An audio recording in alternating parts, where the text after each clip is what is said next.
পারলে আমি পুরা দুনিয়া বরবাদ করে দিতে পারি। অবশেষে প্রকাশ এলো ঢাকায় সিনেমার শীর্ষনায়ক শাকিব খানের বহুল প্রতীক্ষিত সিনেমা বরবাদের টিজার। 27 ফেব্রুয়ারি বৃহস্পতিবার সন্ধ্যায় সিনেমাটি টিজার মুক্তি পায়। 1 মিনিট 44 সেকেন্ডের টিজার নিয়ে ইতিমধ্যে শাকিব ভক্তদের আগ্রহ তুঙ্গে রয়েছে।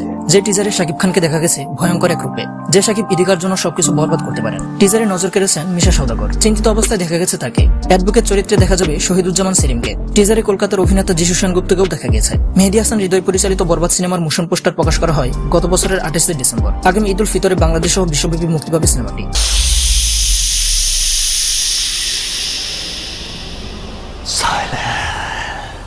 বরবাদ প্রসঙ্গে শাকিব খান বলেছিলেন, সিনেমাটি আমার সব সিনেমাকে ছাপিয়ে যাবে। একটা সময় বলেছিলাম আমাদের দেশের সিনেমা আন্তর্জাতিকভাবে রিলিজ হবে হলিউড বলিউডের সঙ্গে। এখন আমাদের সিনেমা বিশ্বের 60টি মহাদেশে মুক্তি পায়। এর আগে প্রিয়তমা তুফান দিয়ে ভালোবাসা পেয়েছি। আশা করছি বরবাদ সবকিছুকে ছাড়িয়ে যাবে। শাকিব খান ছাড়াও এই সিনেমায় আরো অভিনয় করেছেন ইদিকা পাল, যিশু সেনগুপ্ত সহ আরো অনেকেই। পাশাপাশি একটি আইটেম গানে পারফর্ম করেছেন কলকাতার নায়িকা নুসরাত জাহান। এখন বলো তোমাদের এই টিজারটি কেমন লেগেছে?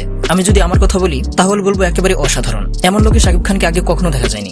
তুমি একজন ড্রাগ অ্যাডিক্টেড। উনি একজন রেপিস্ট। কিসের তুফান আর কিসের দরদ, সবকিছুকে একেবারে ছাপিয়ে যাবে এই মুভি।